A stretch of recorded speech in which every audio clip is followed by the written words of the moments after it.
Yo, para wibu nolep, terima kasih telah mengklik video ini dan selamat datang di segmen Rangkum Novel. Di segmen Rangkum Novel kali ini gue mau ngelanjutin rangkuman web novel Tsukigami Chibiku Isekai Dochu mulai dari chapter 125 sampai dengan chapter 128. Dan maaf banget nih cuy, gue baru bisa ngupload sekarang soalnya kemarin gue ada urusan mendadak lah yang harus gue urus lebih dulu. Jadi ya gue baru bisa nguploadnya sekarang. Dan buat lu pada nih yang pengen dukung gue lebih jauh, lu bisa donasiin duit jajan lu ke Saweria gue yang linknya gue taruh di deskripsi. Oke deh cuy, daripada gue banyak bacot nih, mending lu pada siapin kopi, siapin cemilan, siapin sebatang rokok, dan kencangkan celana dalam. Kalau udah kita langsung aja ke rangkumannya. Chapter 125 dibuka dengan Makoto dan para servannya yang masih ngeliat turnamen festival sekolah yang masih berlangsung.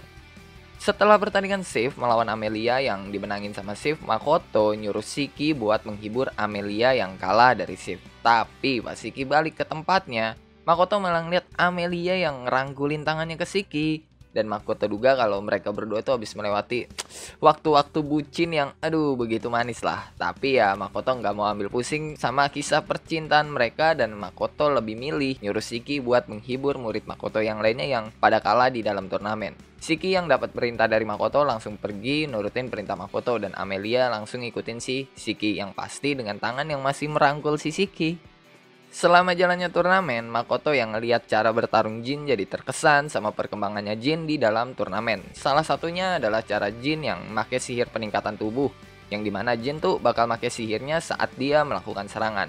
Dan menurut Makoto itu punya efek yang lebih kuat dibanding sihir peningkatan tubuh yang dipakai secara terus-menerus, atau sihir peningkatan tubuh yang sering dipakai secara umum. Di dalam turnamen, Jin berhasil ngalahin Daena dan habis itu dengan gampang aja Jin ngalahin kontestan lain dan menuju final kategori prajurit. Dan di final kategori prajurit, Jin bakal ngelawan anak bangsawan Hopeless yang kemarin bikin masalah sama Makoto. Dan Makoto, Mio, sama Tomo itu udah yakin banget lah kalau Jin yang bakal menang di pertandingan kategori prajurit. Dan buat pertandingan kategori penyihir, mereka yakin Sif yang bakal menang. Sedangkan buat pertandingan final turnamen individu atau bisa dibilang tuh pertandingan Sif melawan Jin, Makoto dan para servannya ngeduga yang menang adalah Sif. Makoto sama para servannya bisa ngeduga hal itu karena Sif bisa menang dari Amelia dan Izumo tanpa menerima luka sedikit pun. Dan karena pertandingan kategori prajurit harus ditunda dulu sama pihak akademi, jadi ya pertandingan kategori penyihir yang dimulai lebih dulu. Dan sesuai sama prediksi Makoto dan para servannya, yang menang adalah Sif. Lawan Sif adalah penyihir pria, dan gue panggil dia Useless Kun aja cuy biar gampang nih. Waktu pertandingan baru banget dimulai, Useless Kun tuh langsung jatuh ke dalam lubang yang dibuat sama Sif. Dan itu ngebuat kaki sampai lehernya si Useless Kun kekubur, dan cuma menyisakan kepalanya doang yang kagak kekubur.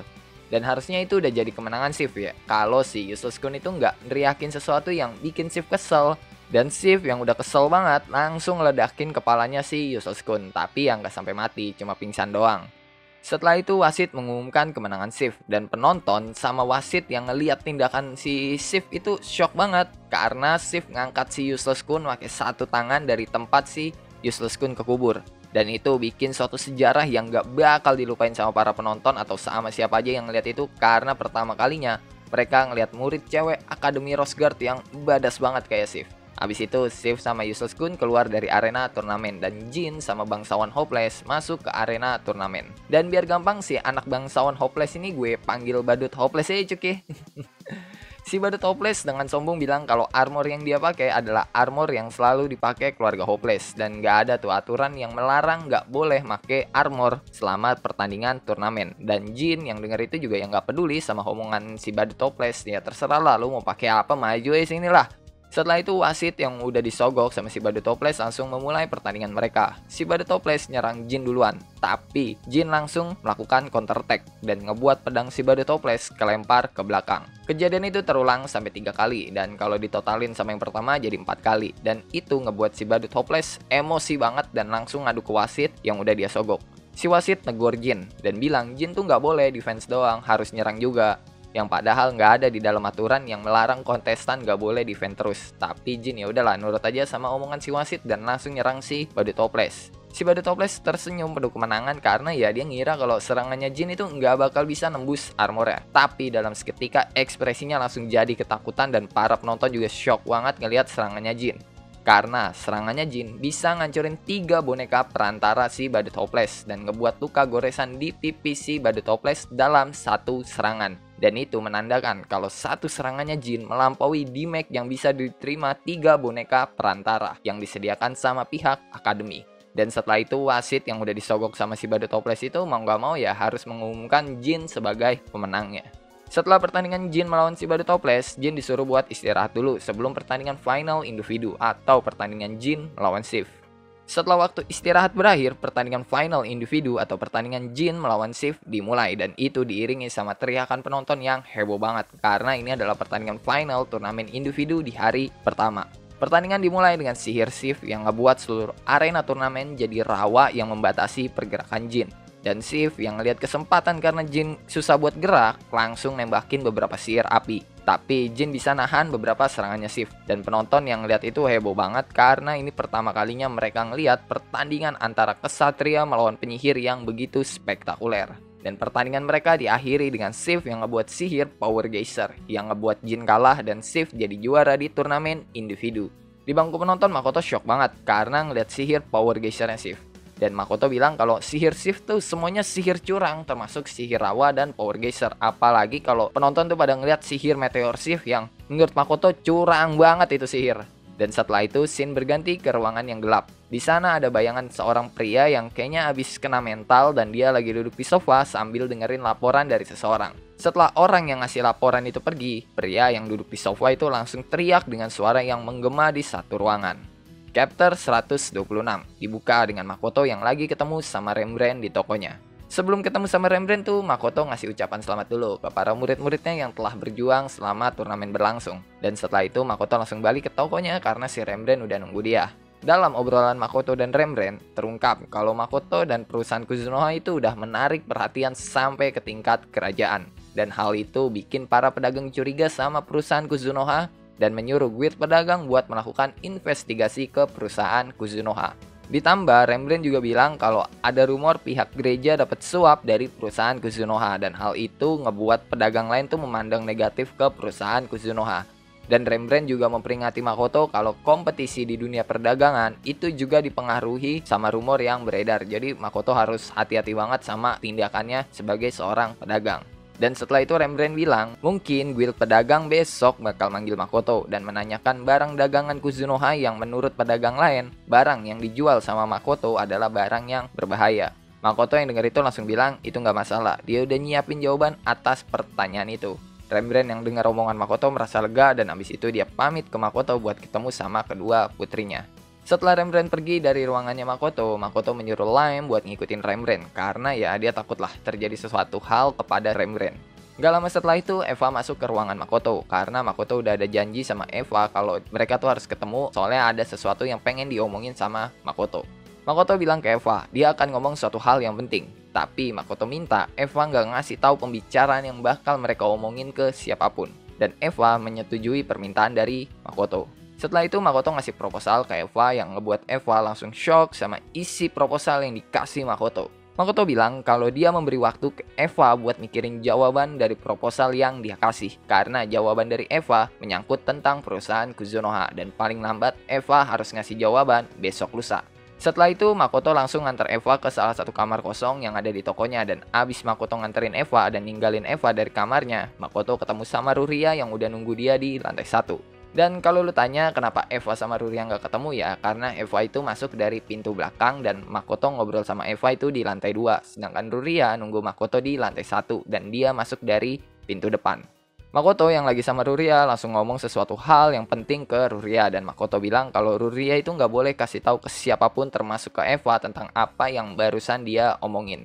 Dan sama kayak kasusnya Eva, Makoto juga ngasih Ruria waktu sampai lusa buat memberikan jawaban atas permintaannya. Chapter 127 dibuka dengan Makoto yang lagi ada di guild pedagang dan lagi diantar sama seorang resepsionis menuju ruangan yang dimana seseorang lagi menunggu Makoto. Dan biar gampang orang yang lagi nunggu Makoto tuh gue panggil Panto aja ya. Panto memperkenalkan dirinya ke Makoto sebagai seorang perwakilan guild pedagang cabang kota Rosgard dan Makoto langsung nanya apa keperluan Panto sampai Makoto harus dipanggil. Panto bilang kalau dia menerima laporan dari beberapa pedagang yang ada di kerajaan Limia, Laurel, Aion, dan beberapa kerajaan lainnya yang meminta informasi mengenai perusahaan Kuzunoha. Terutama minta info tentang barang dagangan perusahaan Kuzunoha yang menurut mereka barang yang dijual sama perusahaan Kuzunoha itu berbahaya.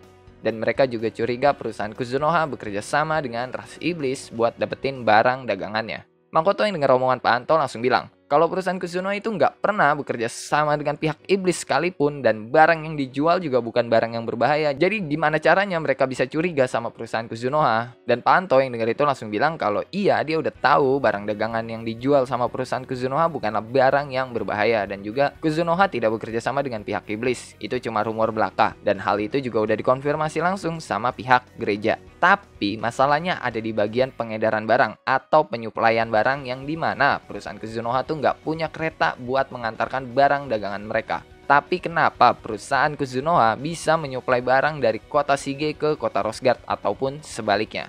Terus Panto menjelaskan lagi, tapi kali ini dengan nada yang merendahkan Makoto. Panto bilang kalau dia udah menerima keluhan dari perusahaan-perusahaan besar yang menuntut perusahaan kecil kayak Kuzunoha. Yang bahkan mereka tuh membawa dokumen terperinci buat melakukan investigasi ke perusahaan kecil kayak Kuzunoha. Makoto yang dengar omongan Panto itu langsung kesel banget, apalagi dia ngomongnya pakai nada yang merendahkan. Itu bikin Makoto emosi banget lah, dan Makoto langsung bilang apa yang Panto pengen. Dan Panto yang masih natap Makoto pakai ekspresi yang merendahkan bilang kalau perusahaan kecil kayak Kuzunoha harus berbagi pengetahuan ke perusahaan gede tentang cara Kuzunoha mengirimkan barang dagangannya. Makoto yang dengar itu langsung bilang kalau dia nggak bakal berbagi pengetahuannya, jadi berapa yang harus dibayar untuk menyelesaikan masalah ini. Abis ngomong kayak gitu, Panto langsung mengeluarkan ekspresi nggak seneng dan dengan nada yang kasar dia menjelaskan perusahaan gede yang punya pengaruh ke suatu kerajaan aja punya sikap yang sopan. Kalau dibandingin sama perusahaan Kuzunoha yang kecil dan pemiliknya punya muka yang pas-pasan, terus juga perilakunya pas-pasan, dan para pegawainya juga udah pasti sama kayak pemiliknya, jelas Kuzunoha yang terburuk menurut Panto. Panto bilang lagi kalau Makoto dan perusahaan Kuzunoha itu udah tamat. Dan Makoto yang denger itu langsung nanya, apa alasannya? Panto ngejelasin, kalau Makoto pengen menangani masalah ini dengan cuan, maka Makoto harus menyerahkan 90% keuntungan perusahaan ke guild pedagang. Makoto yang denger itu langsung shock dan bilang itu mustahil. Dan Panto langsung jawab kalau Makoto itu terlalu naif. Orang yang pengen jadi pedagang harus mendukung perusahaan yang ada, mempelajari dasar-dasarnya, membuat koneksi dan minta persetujuan dari perwakilan di sana. Terus Panto ngomong lagi, kalau Makoto selama ini tuh nggak tahu, cuma Makoto doang yang dapat keuntungan dari bantuannya Rembrandt. Karena dengan membantu Makoto, Rembrandt tuh dapat tekanan dari pedagang lain dan juga dapat tekanan dari guild pedagang. Makoto yang denger itu langsung shock banget, soalnya ya dia emang sama sekali nggak tahu tentang masalah itu. Rembrandt juga nggak pernah cerita tentang yang dia alami. Dan Panto langsung bilang, buat meringankan bebannya Rembrandt dan mencegah perusahaan Kuzunoha hancur, kenapa Makoto nggak ngasih tahu aja metode apa yang perusahaan Kuzunoha pakai buat mengedarkan barang dagangannya atau buat menyuplai barang dagangannya. Setelah dengar omongan Panto, Makoto sadar kalau sekarang dia itu udah benar-benar ke pojok. Nggak ada jalan keluar dalam situasi ini. Ngebunuh Panto juga bukan pilihan yang bagus karena ya Makoto bakal jadi buron kalau dia ngelakuin hal itu. Dan dengan terpaksa Makoto ngasih tahu kalau dia pakai sihir teleportasi untuk membawa barang dagangannya. Makoto juga bilang kalau dia punya pengikut yang bisa pakai sihir teleportasi jarak jauh. Jadi melakukan sihir teleportasi bukanlah suatu masalah buat dia. Tapi tetap Makoto nggak ngasih tahu sedikit pun informasi tentang Asora. Setelah menjelaskan itu, Makoto langsung diperbolehkan pergi sama Panto. Dan dalam perjalanan, Makoto mikir tuh kalau dia harus mengadakan pertemuan dengan para servannya buat mengatasi masalah ini. Chapter 128 dibuka dengan Diana dan Amelia yang lagi ngobrol mengenai aturan turnamen yang kemungkinan si badut hopeless tuh bakal kembali berulah lah. Gak lama setelah itu, Jin sama Misura tuh masuk ke dalam ruangan yang di sana murid Makoto lagi pada ngumpul. Dan Amelia langsung nanya ke Jin, apa si badut hopeless itu merusak aturan lagi? Jin langsung bilang, iya. Tapi itu bukan masalah penting. Yang jadi masalah penting adalah Makoto yang gak bisa datang buat ngeliat pertandingan mereka. Murid Makoto yang lain selain Jin sama Misura tuh langsung shock dengar omongannya Jin. Amelia nanya, gimana dengan Shiki? Jin jawab, Shiki, Tomoe, dan Mio bakal datang buat mengawasi mereka gantiin Makoto. Abis itu Shift nanya ke Jin kenapa Makoto gak bisa datang. Jin jawab kalau Makoto dapat panggilan dari guild pedagang. Shift dan Yuno yang dengar itu langsung nunduk malu karena ya mereka sadar kalau bapak mereka tuh nggak punya power yang kuat buat mencegah masalah itu. Setelah itu Amelia nanya, peraturan apa yang diganti sama si badut hopeless? Jin bilang kalau si badut hopeless itu terlalu meremehkan mereka, soalnya peraturan yang diganti itu cuma batasan level tim yang maksimalnya cuma jadi 365, yang berarti murid Makoto cuma bisa bikin tim dengan jumlah maksimal 3 orang karena level mereka yang melebihi 93. Amelia yang dengar jawaban Jin bilang kalau ya itu mah bukan suatu masalah yang penting, tapi kenapa gitu Misura kayak orang ketakutan gitu ekspresinya. Dan Misura jawab kalau Tomoe bilang pengen melatih dirinya. Dan itu langsung sukses ngebuat murid Makoto yang lain pada shock kecuali Jin yang emang dia udah tahu. Misura bilang kalau dirinya tuh harus siap mental menurut instruksinya Tomoe, dan Tomoe berjanji bakal menahan diri karena ya dia nggak mau kalau sampai harus diomelin sama Makoto.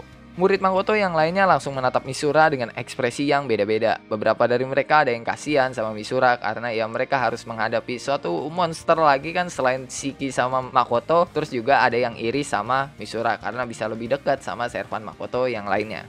Setelah itu scene berganti ke tempat Lily yang lagi ngeliat turnamen pertandingan tim.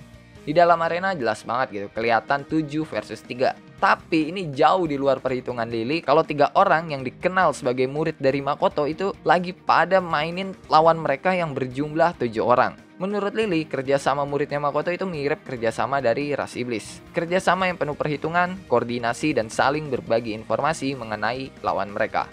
Lily juga lagi nyoba buat nerapin hal yang serupa ke tentara kerajaan Gritonia. Tapi ya nggak semudah bayangannya Lily. Sedangkan 3 murid Makoto yang lagi ada di dalam arena yang Lily ingat punya nama Jin, Yuno, dan Amelia itu gampang aja melakukan kerjasama tim yang belum bisa dilakuin tentara kerajaan Gritonia.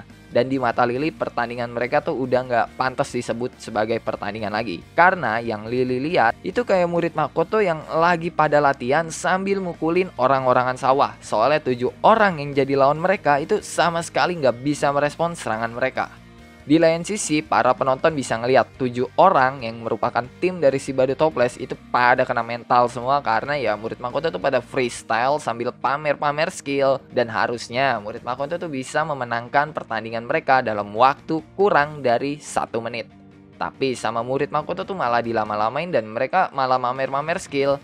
Yang menurut Lily, murid Makoto tuh nyoba buat nunjukin perbedaan kekuatan mereka yang jauh di atas partinya si badut hopeless. Dan ketika Lily ngelihat sekeliling, dia bisa ngelihat semua orang-orang penting tuh yang pada nonton pertandingan ini tertarik sama muridnya Makoto. Atau mungkin yang Lily duga lebih tertarik ke metode pengajaran Makoto yang bisa nyiptain seorang monster kayak murid-muridnya. Dan hal itu juga berlaku buat Lily yang sangat tertarik sama Makoto. Dan Lily pengen selama dia ada di kota Rosegard, dia bisa membangun koneksi sama Makoto. Setelah itu pertandingan diakhiri dengan 3 murid Makoto yang dapat kemenangan total karena ya 7 orang yang jadi lawan mereka tuh pada tepar semua dan pada kena mental semua. Dan habis itu mulai dibacain 4 tim yang tersisa di turnamen tim festival sekolah dan acara turnamen hari ini telah selesai. Setelah itu scene berganti ke Raja Limia dan pangeran kedua Limia yang bernama Joshua, tapi ya nggak pakai Suherman ya, Joshua doang cuk. Mereka lagi berdiskusi tentang Jin dan yang lainnya. Menurut laporan yang diterima Joshua, Jin dan yang lainnya itu berada di bawah bimbingan Makoto. Joshua juga bilang kalau anak kedua bangsawan hopeless itu abis bikin masalah sama Makoto. Itu diperkuat sama sikap dan perilaku dia ke Makoto yang menurut Joshua tuh sangat nggak sopan. Raja Limia yang dengar itu nyimpulin kalau si badut hopeless itu abis kena doktrin sama seorang pedagang dan juga terpengaruh sama kekuatan politik. Dan setelah itu pembicaraan mereka melebar jadi ngomongin Hibiki yang lebih termotivasi setelah pulang dari kota Shige. Dan dalam obrolan mereka juga terungkap Hibiki itu pengen ngerubah sistem politik di kerajaan Limia yang menurut Hibiki terlalu kotor. Sebagai seorang raja, Raja Limia menentang pendapat Hibiki karena itu merugikan para bangsawan yang udah menopang kerajaan Limia dari lama. Tapi kalau ngomong soal pendapat pribadi, Raja Limia setuju sama pendapatnya Hibiki. Tapi ya buat sekarang Raja Limia pengen Hibiki itu fokus aja dulu sama perang melawan ras iblis. Dan Raja Limia juga menyuruh Joshua buat ngejaga Hibiki. Atau mungkin lebih ke arah ngawasin Hibiki ya, biar pergerakan Hibiki tuh ke bidang politik nggak terlalu gede lah. Dan setelah itu Raja Limia bilang ke Joshua selama mereka ada di kota Rosegard, coba atur pertemuan sama Makoto karena dia pengen membangun koneksi sama Makoto. Oke lah, mungkin cukup sekian ya cuk ya untuk rangkuman kali ini. Kalau lo ada pertanyaan, pendapat, saran, requestan, atau bacotan-bacotan gak penting lo pada lo bisa tulis lah di dalam kolom komentar. Kalau lo suka sama pembahasan kali ini, lo bisa tekan tombol like. Kalau lo gak suka, lo juga boleh dislike. Gua gak maksa lo kok buat tekan tombol like. Dan jangan lupa ngopi hari ini. Sampai jumpa di video selanjutnya. Bye bye.